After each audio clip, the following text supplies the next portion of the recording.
Barno opa, homila suvini kam deb aytishdi. Buni bolaga salbiy ta'sirlari yo'qmi? Ko'proq suv ichsam, homila suvi ko'payib qoladimi? Homila suvini kamayishi bolaga bu qanchalik darajadaligini birinchi bilish kerak.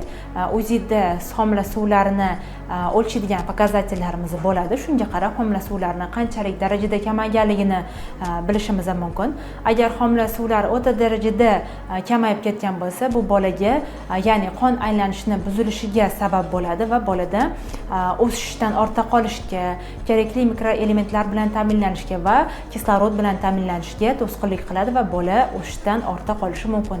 Ko'p suv ichish homila suvlarini ko'paytirib qo'ymaydi.